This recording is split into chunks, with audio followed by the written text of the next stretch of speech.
Hello and welcome to my channel. So long time no talk. If you've been here before April of 2023, you probably noticed that some things have changed. So for example, the header that I have here on the channel, the thing that runs across the top of my page, I decided to change that out after 2 years of being on this platform. And that was basically because one day I looked at it and I was like,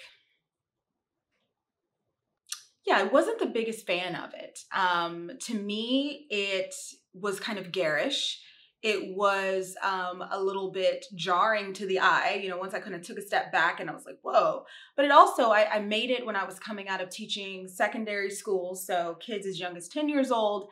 And I was still in that kind of a mindset of, I need bright colors and silly things. I mean, I was splashed across the top of the page as a cartoon. So what bigger symbol of this is a silly fool than a cartoon, right? And, when I looked at those things and I've been out of the classroom now for 2 years, and I said to myself, that doesn't really fit me anymore. And that doesn't really fit the vibe of what I think I've done here. I think in a way, having those big primary colors and cartoons not only was a way of sort of keeping a connection to where I was coming from, but it also was kind of an act of disassociation. Whatever I say here, don't take it too personal. I'm just silly. Despite the fact that I was talking about some tough things here, some emotional things, some triggering things for people, whether that be it triggered their anger, it triggered their fight or flight, it triggered their laughter. Regardless, they were things that were very emotional and really stirred people. And yet I'm presenting myself as this silly cartoon clown. It didn't really mesh.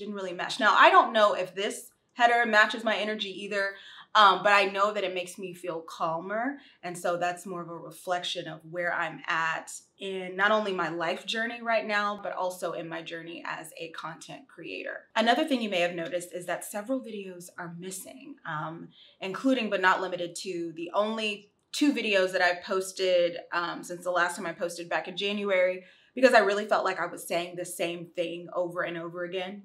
My content's gonna change. How dare you say my content can't change? Well, turns out I was burnt out. You can say what you want to, but my content's still gonna change. I looked back at my page and I was like, let's do a little bit of self-editing here. Okay, let's take off the repeated message. The people, they get it, right? And one of the reasons I think I was repeating myself was because I was not ready to start posting yet. I just wasn't. It's a different type of pressure. And not only was I not ready to take that on again, but I really didn't know what I wanted to talk about until Love is Blind season 4. So that's why we're gathered here today. But I kept repeating myself. I kept stutter stepping just so I would have something on the channel. And that's not a good content strategy. So I took down the 2 videos where I was just repeating myself and emoting loudly. And they are not going to appear again because they don't need to. But I will say both of them addressed some things that I kind of left hanging in the first video. So if you just got here, and according to my analytics, a few of you guys just got here, hello. And also I say some things in that video that I have since changed my mind on. So let's talk about it. So this video that I made here, the one about my content changing, some things that I said there that have now changed. Pretty Privileged video is up, and almost all the videos that are related to it are still up, and it's gonna remain up. I am not starting a new channel. There's no reason for that. That's extra work that I don't need to do. And yeah, that's about it. That changed from that video. So, okay, so we're clear on that. The other videos that I've removed from this channel are anything that have to do with my dating life. So my dating story times have gone off to live in my hard drive in the sky. I decided that I no longer wanted to give access to stories of me at my worst that would be available and beholden to an algorithm for any longer.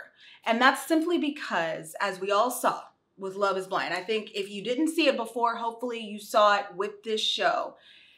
People are not kind when you are struggling in love. When you're struggling in relationships, you're struggling to understand yourself here, you're making mistakes, you're failing Yes, we do have wonderful empathetic people out there. We have wonderful sympathetic people out there. But for the most part, what you do when you consistently present your fails to the world is you give people permission to regard you as a failure. And once they do that, they put a target on your back. And the target usually says something along the lines of the problem. Even though you're retelling a few excerpts from your life, from a section of your life that you might interpret differently, that other people might interpret differently, it's still very uncomfortable to me to know that I had been giving, when I sat back and thought about it, I'm like, I've been giving people permission to do their worst, which is to blame, to diagnose, to kick while I'm down. And so as a result, I'm not gonna do that anymore. And not only did I take off dating stories, but I took off anything related to my personal struggle and the way I've thought about myself as a single person. Will I address it again? Absolutely. But the way I address it going forward will be a little bit different. Also, I made a decision that anything I talk about on this channel and anywhere else I might make content, if it is something that costs me my peace, then it's not worth talking about. And that's a big deal for me because I am a person who reacts through communication, whether that is in the moment, wanting to have a conversation about something, whether that's writing something down. I used to have this blog. I actually have like a series of blogs that I wrote back in the early 2000s that have since been archived away. But man, if I would go out and I'd have like a bad day somewhere, I would get on that blog and I would write. I was never a journaler because my handwriting is horrible, but I would write it out. And then I began recording myself talking through things instead of just writing it down for a blog. And then shortly after that, a couple years later, I decided to do this. And while I think it's fine to talk through things, talk through your feelings, talk through your experience, I think it can be healthy and I think it can be good. If it in any way causes a cessation of peace, that thing that you intended for good then becomes something very bad. And while nobody should live their life afraid to speak their piece and to say what's on your mind, you have to understand that as a content creator, as a storyteller, as a story writer, whoever you are, podcaster, blah, blah, blah, you can never control someone else's response to what you have to say. So whenever the First Amendment says we have the right to our freedom of speech, yeah, well, you can't control how somebody else is going to respond to that. And truly responsible people know that a right to freedom of speech is nothing without also considering how that speech might affect others, even if it's somebody you don't care about.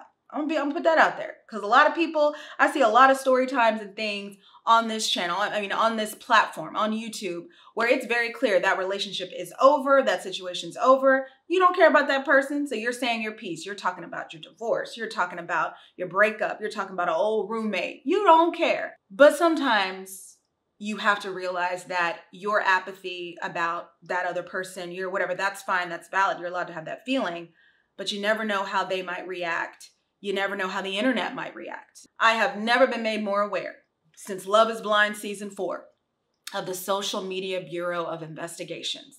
Let me tell you, these people are not playing, okay? When people started looking up, I was on like episode 5 and people were posting on TikTok the spoilers for who got married because they were going and digging and finding marriage certificates. I was like, Lord.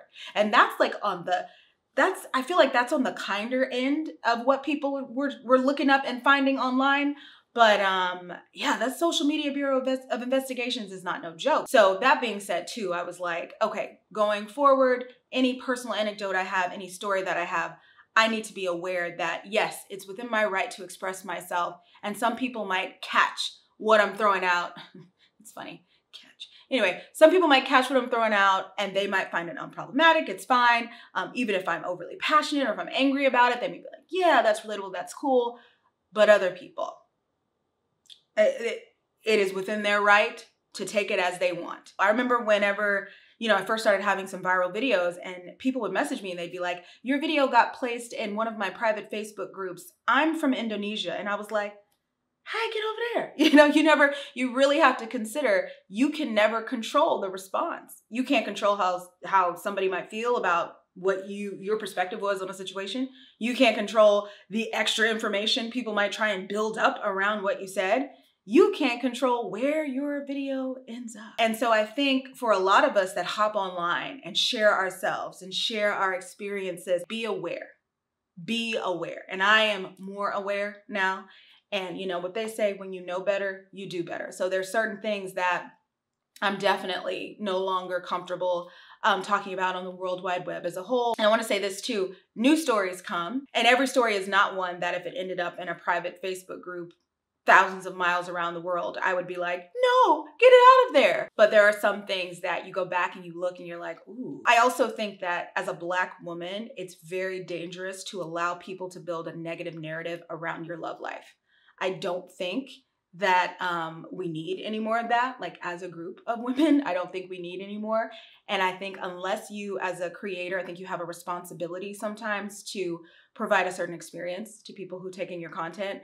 And unless you can give people a payoff for investing in your struggles, then at a certain point you're like, let me go ahead and put a lid on some of this. Not saying you shouldn't be authentic, not saying we don't have that time, but I do think that you just have to gauge. You have to gauge how you're being perceived. And if you are perceived positively for sharing your struggles, please do. But if it's not a positive perception, and if that lack of positive perception turns into something that affects your peace, you have to be willing to let it go. All right, let's get into this season of Love is Blind. So the first thing I want to say is, y'all know I'm not a dating show watcher. I mentioned some time ago that I was the type of person who was already rolling in the deep, okay, when it came to love. So watching people go through it for sport is not interesting to me. That kind of drama, I didn't want to be a part of it. I was very into self-preservation. Well, recently I sort of turned a corner just in my mind and body and spirit when it came to me and anything romantic. I just turned a little corner. And I think my personal life has been extremely quiet romantically on the romance front. It's crazy how quickly sort of things can happen, but I've moved past feeling a certain type of way about things that have happened in my past. And altogether, I finally had the space to take in a dating show and to actually try and enjoy it. I saw the conversation that was happening online about Love is Blind, and I was like, you know what? Yeah, I can watch this. And I'm glad I did. I'm glad I did. It gave me something to be occupied with and to focus on. And that's always fun. And it made me feel a part of something. Like I went to my leasing office at my apartment and I was like, who's watching Love is Blind? And now we're in a conversation. When I take my dog out to the dog park, I'm like, who's watching Love is Blind? And now we're in a conversation, you know? So it was one of those things. I haven't been a part of like a big group of people that watch a show since the early days of like Grey's Anatomy or since back in the day with like Parks and Rec or 30 Rock. Like it's been a while since I've been a part of group speak when it comes to a show. And so with this one, I was able to do that. And I was able to, you know, look and see and get people's opinions. And it created a fun diversion for a little bit. So I'm happy I finally tuned in, and I'll probably continue to tune in for some time for the remainder of the seasons. Hopefully they're as entertaining as this last one was. But this last season wasn't just entertaining, it was also really satisfying in some ways. Now I know those of you who've been watching for a while, people say, oh, it was chaotic. Oh, it was this. If this was chaos, I remember back in the day with the Real World Road Rules challenges, that was chaotic. At Semester at Sea, when when Ayana, but listen, that show was chaotic, okay? Those were the people pulling people's hair and knocking folks out in showers and getting, you remember? Real World and Road Rules, that was chaos. For me, this was kind of like people being goofy and not being good at falling in love in 20 days or less. You know, I didn't see like the big chaos, but I guess if it's different than any of the other seasons, people would say that. Parts of it were extremely satisfying, particularly when we talk about the love story between Tiffany and Brett. I love the fact that Tiffany was Tiffany. I love the fact that she was a 36-year-old professional, educated Black woman who had not had a good time in dating. I think in general, women, especially Black women, get a really, really hard label placed on them if they are a certain age and they're not in a relationship. You know, we get told we've hit the wall was because nobody wants y'all. Blah, blah, blah, blah. You know what I'm saying? Like it's a very prevalent and very negative voice that follows us around the older we get without being betrothed. And really what the issue is a lot of times is like Tiffany was explaining, like she explained in her, you know, her marketing materials for the show, I don't be meeting them out in person. I don't know. You know, I'm trying and it's just not working out. That's the truth for a lot of people. It just doesn't happen. And so I love that she went on the show. I love that she was open about being nervous about her age. I think sometimes it's very taboo to own up to that. It's very taboo to say, hey, I'm afraid this might not happen for me, or I feel weird about being this age and still being single. I know that everybody's not comfortable saying that. So I like that she brought that up. And I love that she met Brett. I love that for her. And I'd love it for me. Okay, putting that out there. I was talking about this on Patreon. I said, if I never get married in this life, if I'm never in a relationship, it really never happens, it'll be because I didn't meet my Brett. Beautiful. The man is beautiful. He is, you guys know I have a thing for an artist, but I love the fact he's like my perfect puzzle piece together. He is an artist who is financially sound. Yes, Lord. Yes, I have a knack for meeting a starving artist, but I have a deep desire in my soul for one who can pick up all the checks. There was one point when Tiffany tried to talk to Brett about money, and he was like, well, if you need me to cover 75 of it and you do 25, I got you. Yes. Which I think a lot of us like laughed along with her in solidarity when she went to his house and discovered like, that he might have a little bit of money on him. So I love that. I also love that he was so ready for love. Like I love it. I love it. I love it. I love it. And I hope for all of the Tiffanys, because there's a lot more where she came from. I hope for all of the Tiffanys. I hope that at the end of all that waiting, there is a Brett. However he might look to you, whatever that might mean for you, I hope that he's there. I love their story. I was an emotional wreck during their wedding. And yeah, I loved that. And that was very satisfying for me to see. It was also satisfying for me to see Zach and Bliss's story play out the way it did. I am not going to be with the rest of the internet with this opinion, but I did find Zach a little disarming for various reasons. And he was not my favorite character. He's very intelligent. He's very well spoken, but I did see how somebody could come in contact with him and be like, okay. In fact, there was one moment where Bliss went over to his house for like dinner or whatever, and he's cooking for her and he's using his bare hands. He's using his bare hands. I didn't like it. And so to me, I could see it where someone might be like, I don't know about that. But I do want to say this and piggyback off that statement I just made. I am also many times, have been called many times in my life, weird, a weirdo, somebody who is not what is expected. I think we as a people have a real issue with things that are not the norm or appearing to be not the norm, which is why telling someone to go to therapy is such an insult. We might feel like I'm coming from a good place with love, but actually, if you've ever told someone to go to therapy, I want to know how that went for you. And it depends on how you said it, but normally people do not take that well. You think I need therapy? I think as a people, we are afraid of appearing abnormal, afraid of being tagged as the weird one, afraid of being looked at as the one with the problem. And so anytime that happens, or we might be in that position, it's jarring. And a lot of us sometimes don't want to own up to the fact that, like, yeah, we can be that person for people. People can talk to us and be like, oh, that was weird, a little, whatever, right?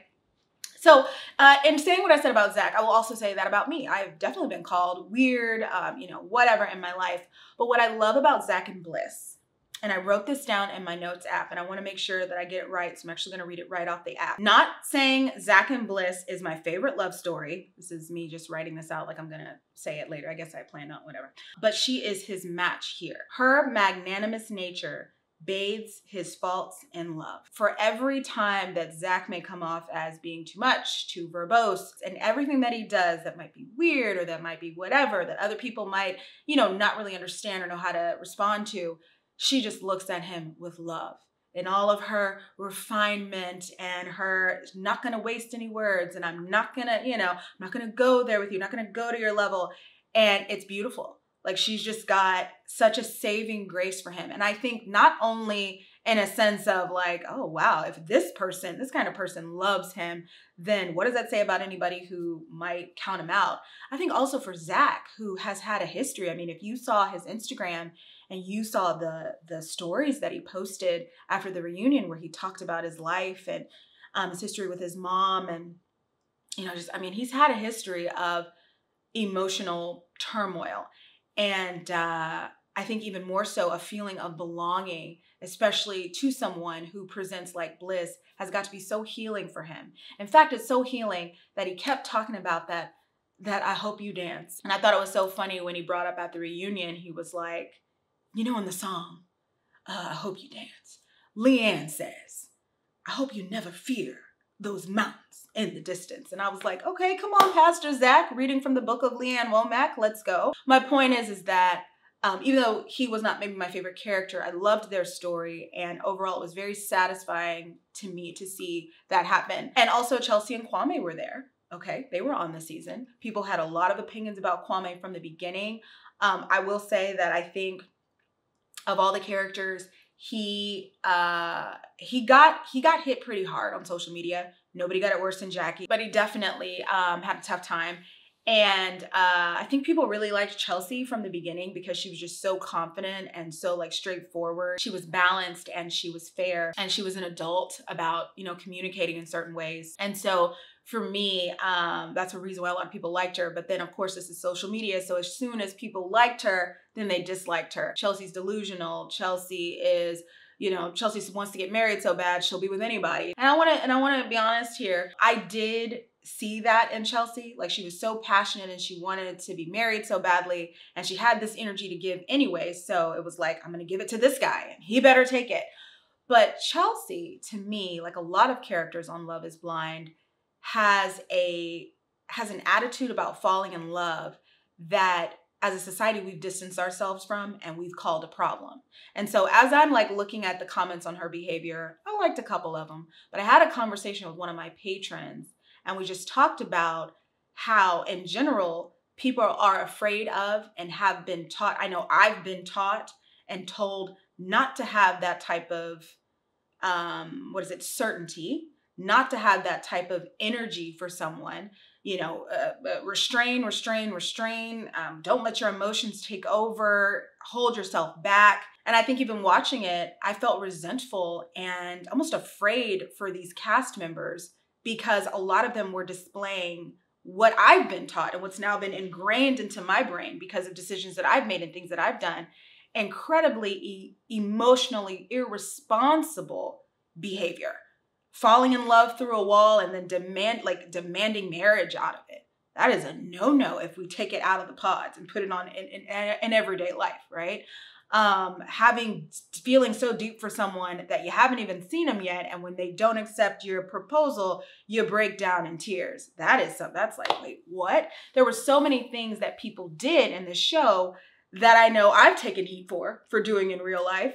And so I'm watching them do it and I'm just like, the cognitive dissonance is cognitive disonancing, excuse me. I'm watching this and I'm like, man, this is disgusting to me almost, the emotional irresponsibility. But what one of my patrons brought up is that we think it's disgusting because we've been taught that this is not a responsible way to fall in love. However, people do it this way all the time and they are actually successful.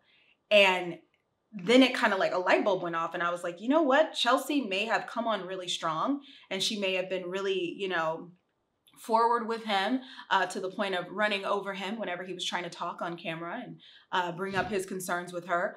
But she had the right attitude to play the game, which is a confident belief that you're walking out of here with something. You gonna have you a husband today.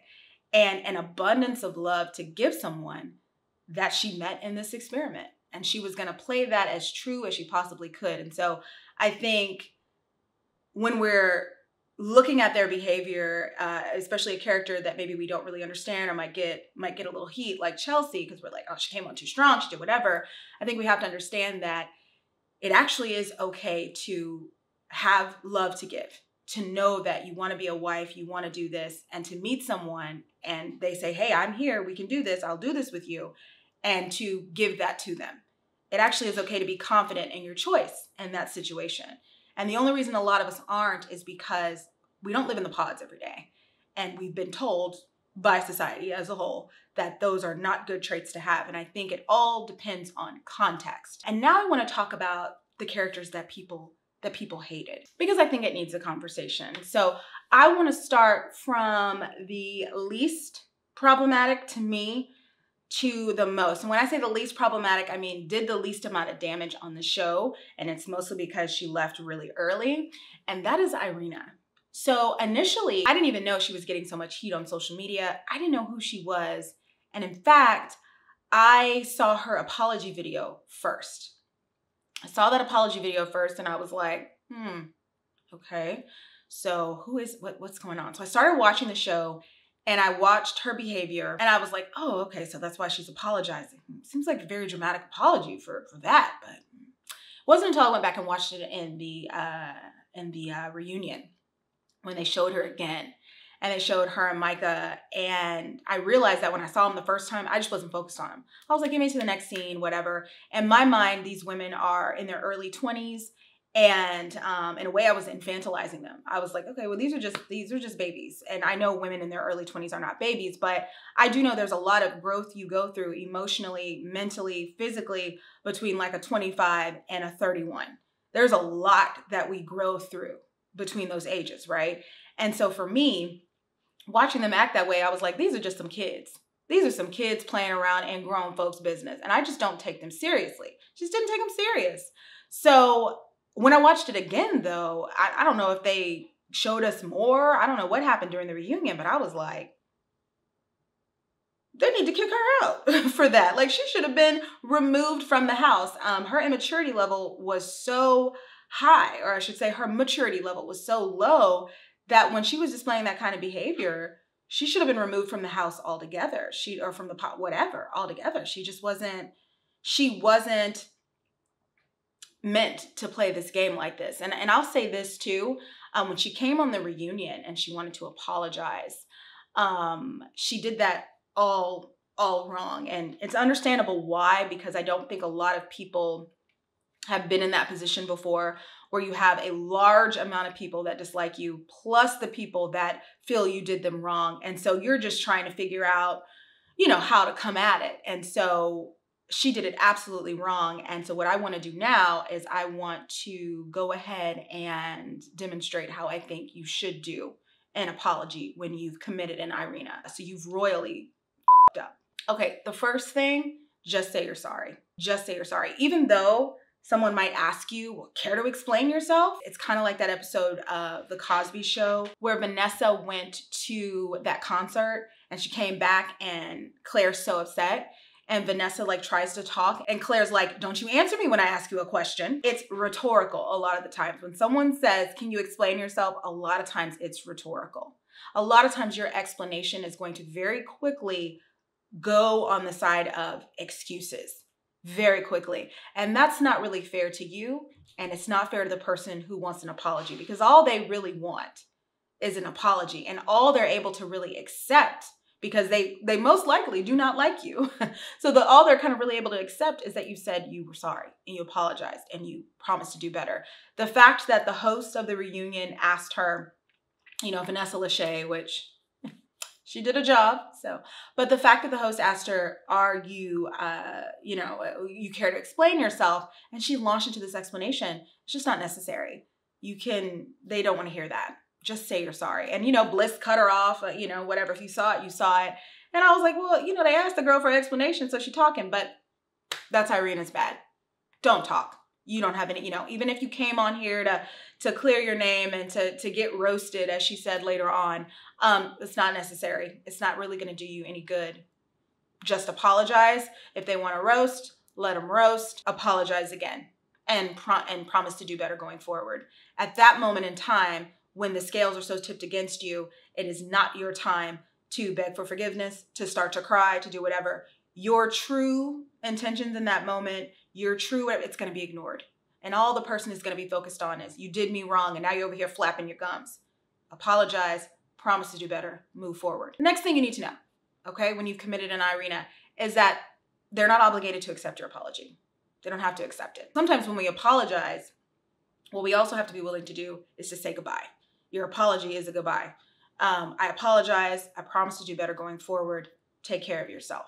I think Irina, she kept showing up on social media and she's crying because she wants to ingratiate herself back in. I don't think Zach was wrong when he says you went on this show to try and get famous. And I think people do that, right? The Netflix reality show to influencer pipeline is very strong. So it definitely makes sense that she would do something like that. But what she's got to realize is that her behavior on the show, what happened here, that's not going to make her an influencer. And I don't think she was ready to depart from that future. And so that's why she kept showing up and crying and apologizing, leaving her comments on. And listen, she might still try. She might still try. She might be in Netflix's bag now, right? You know, they be just throwing people on different shows.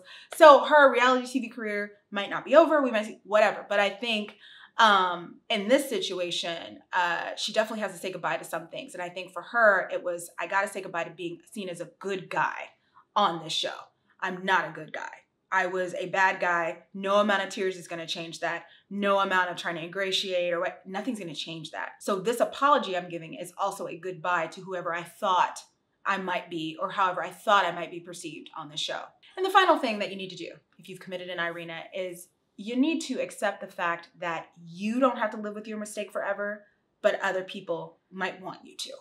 So another thing that I was kind of paying attention to on her journey was, like I said earlier, she left her comments open on social media after she gave her first apology. And all that did was set the stage for people who wanted to pile on to the criticism that she was receiving to continue to pile on. You got something to say? You got something to say? You got something to say?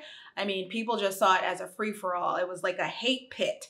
And while I think people should be able to express themselves as a person who's creating the content or who's putting their message out there, at a certain point, you do also deserve to say enough now, enough.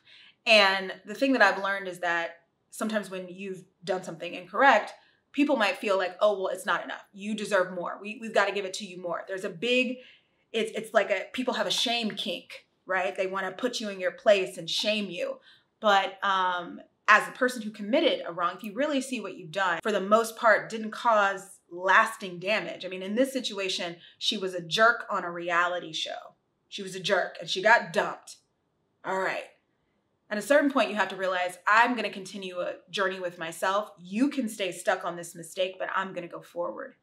And you don't have to sit there and just take people lobbing stuff at you. You don't have to do that. So I think that's hard for people because they feel so much guilt. But yeah, you got to just accept the fact that, hey, I'm going to take this guilt. I'm going to take this mistake, but I'm not going to let it sit on me forever. I'm not going to hold it forever. You can, and that's your business, but I'm not going to do that. So anyway, I think Irina, when she went back on the reunion, she definitely should have apologized and kept it at that. I apologize. I promise to do better moving forward. There was no excuse for what I did.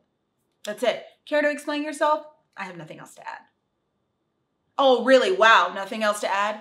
I just don't see how it would make the situation any better. I just kind of came on here because I was part of this show, and that's it. I did something terrible. I was dumped, or I was broken up with. I didn't get a husband. But I apologize and promise to do better going forward. And I will say I was really proud of Zach when he came out and he said, I don't really hold any ill will towards her. I don't like how she acted on the show, but I will tell you this, being consistently attacked when people have seen you as your worst, it's enough. She's atoned for what she did. And I really liked that about all the men on the show. And I don't have forever. I don't want to keep you guys here forever. So I'm going to go to the main couple that people were talking about, which was Jackie and Marshall. So since the show has aired, Marshall has been doing his media rounds. He was on TikTok doing a lot. He was doing interviews here and there. And recently he was on an episode of The Vile Files. And it's a podcast that I watched. I don't normally watch or listen to it, but I really liked it. And I loved his episode because I feel like he got the chance to do what he was always going to do, which was not dump on Jackie, which is what people wanted. He was not going to dump on her, not going to demonize her. He was going to tell the truth about what happened, which I think Marshall was holding back from telling the truth, unlike Jackie, because, sign an NDA, do whatever. So he's going to tell the truth. I don't think Marshall ever wanted to continue a negative narrative about Jackie. I don't think he was interested in that. I think it should be said that they don't really know how the show is going to be edited. They don't really have any idea. So when it came out and it looked like it looked, I think it was probably a surprise. I know for Jackie, it seemed like it was a surprise because she posted this funny little reel, like, let me watch the last episodes of Love is Blind, child. Let me watch this. And then very quickly, she found out, whoa, the way you're being received online, the way people are talking about you, girl, this is not going to end well. And I think Jackie has a lot of pride. She has a lot of ego. So she fought back with whatever she could find. And I think people get it twisted. They think that Jackie was fighting Marshall, but Jackie was fighting the internet. It was Jackie versus the internet. And I'm going to tell you this, the only way to win a fight against the internet is to, number one, let your actual story redeem itself in time. For example, this lady, she posted this account, I'll put her here on the screen, but she posted a TikTok talking about the living arrangements and the shooting requirements of the cast and crew. And I think that's why I kept a healthy judgment-free distance from them, because I always felt like I always felt like there was more to the story. Falling in love on camera, having to stay in pods, plus you have to perform because you're on a show. That's a lot that can impact someone's journey. And everybody might not be at their best. And I think if you're like a general congenial person, with good vibes, like a Brett or a Tiffany, it's easier for you to do better. But even they lost it. We all saw what happened with Brett in his pants, right, at the wedding. And Tiffany had a point where she just broke down in tears. And I think, those are the people we can consider pretty stand up and solid people. So how much more could this kind of show and this kind of shooting environment affect people who are a little bit more flawed and who suffer a little bit? But anyway, I think Jackie choosing to fight back with the internet really didn't help her case. And if Marshall wasn't the kind of guy he is, I think he could have continued to add on to that. But I love that in everything that he's done, even when he was at the reunion getting snapped at by Vanessa Lachey, she was bad to Marshall. She was rude to him. Anyway, I think that what he said on the show about Jackie, hey, this narrative between you and me has to stop. Social media, you got to stop.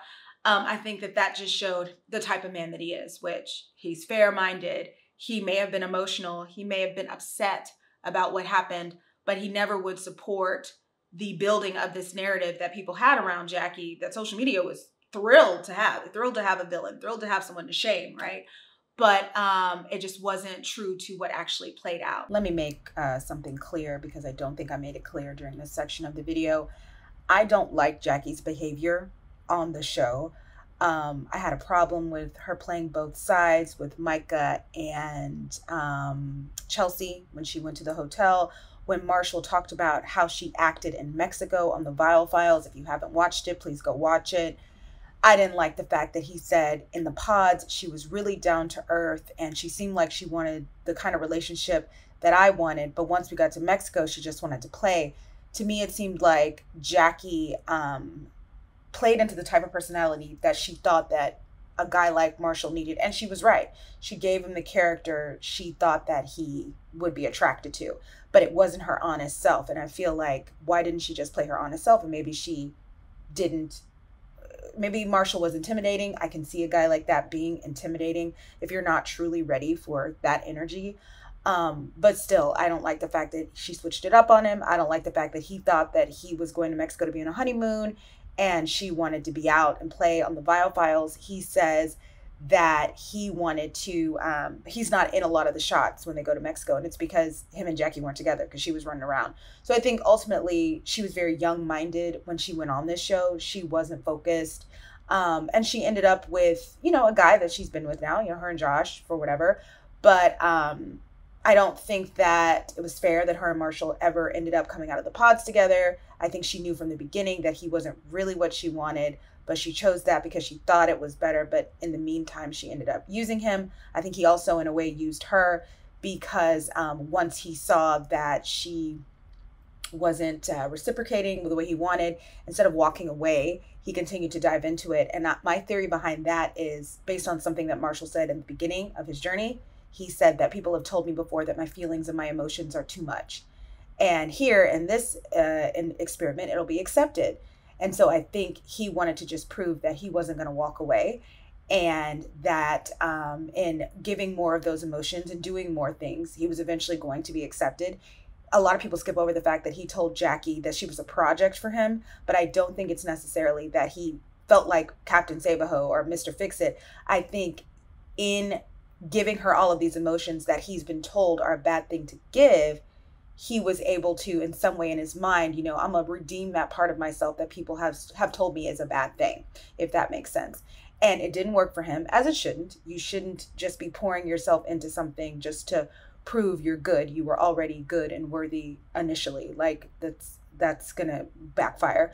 But yeah, I want to make it clear. I don't like Jackie. I don't like the way, I don't know Jackie, but I don't like the way she behaved on the show. But I also understand that it was a social experiment and it's just a dating show. So for all of the ways that I didn't like Jackie, I hated what social media did to her even more.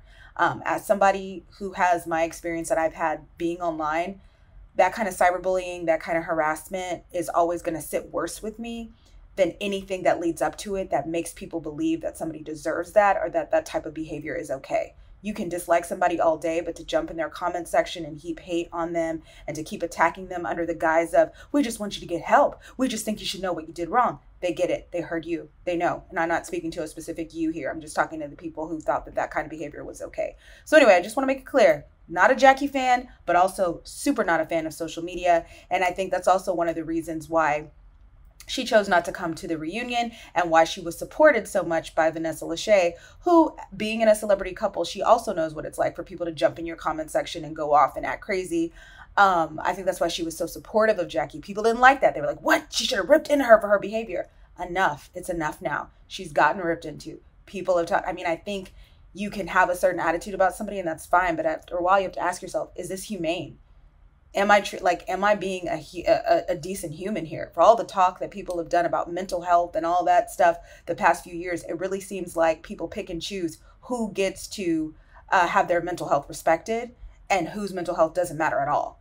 And I think they've decided that if you're on a reality show, if you do social media content, if you are a celebrity, whatever, your mental health isn't important. And once they decide you're a bad person, then they can do whatever they want, say whatever they want. I was really uncomfortable with that. So I loved how Marshall, even he could have said whatever about her, but he chose to take the high road and to call out the more problematic behavior, which was the behavior of people on social media. That's all.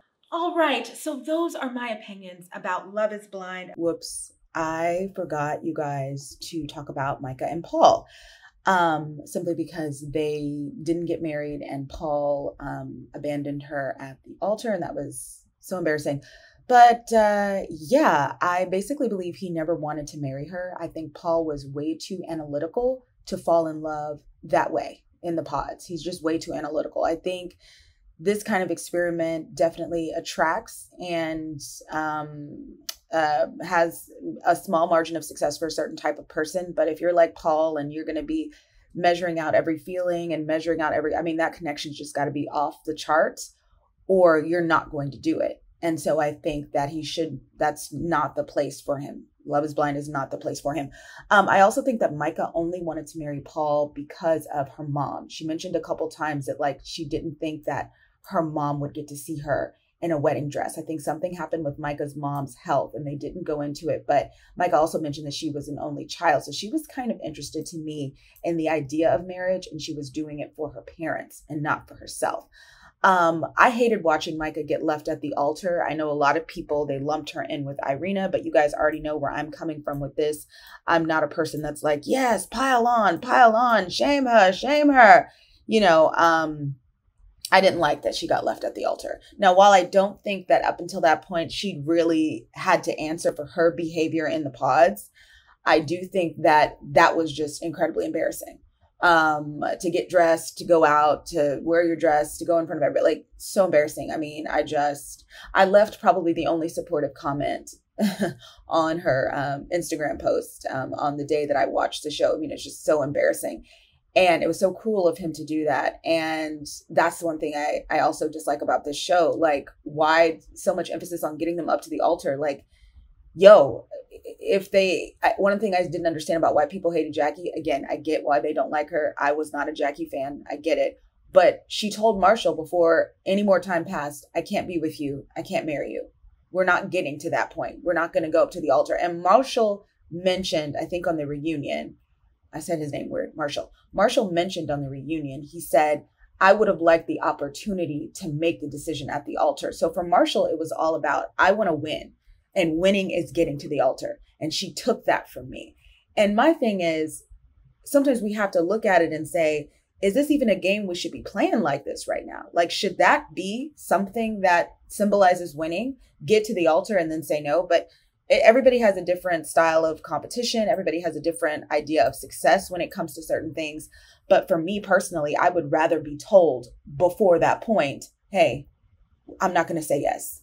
I don't need to be running out of there with my friend laughing at me, which, by the way, also Micah's friend Shelby. So I'll say this. I know people who are good friends with people who are very blunt. That's not my style of person. I tend to get very offended by that. But I know people who are like, hey, that's my rock. Yeah, they talk out of pocket. Yeah, they do whatever. But I know that they love me. And I know, it takes all kind. Everybody has a different type of person that they are going to be close to and going to be able to be close to. So I don't think we can really talk about the quality of her friendship or whatever, but I do think Shelby needs to realize the cameras are on. And so laughing as Micah runs out and saying, that's how I wanted that to go, while Micah's in tears, like, this is, bro, either realize the cameras are on, or I don't know. I don't know. I wouldn't go as far as to say that Shelby needs new friends, but Micah needs to learn. I mean, not Micah. I wouldn't go as far to say Micah needs new friends, but Shelby definitely needed to learn that you gotta check your personality, like your little sour ass personality. I know your friend might love you. That's great. I'm not going to speak on the quality of y'all's friendship. I don't know what they've done for you. I don't know, but you can't get on this show like this and embarrass her this way. But get it together. So anyway, those are my opinions about Micah and Paul. About the characters. I really enjoyed my time, like I said, as part of the watching community. And I enjoyed taking in a lot of what was going on. And I would never, ever, ever, hell could freeze over 1,000,000 times. And that you couldn't pay me $100 million and all the breaths in the world to go on a show like this, because the Social Media Bureau of Investigations is brutal. The Court of Public Opinion is a hellscape, and I don't have any more brain cells for that. I've done myself enough favors over here. But I do look forward to the next season. And with that, I will finally wrap up this long video. Thank you if you watched all the way to the end. And as always, thanks for watching.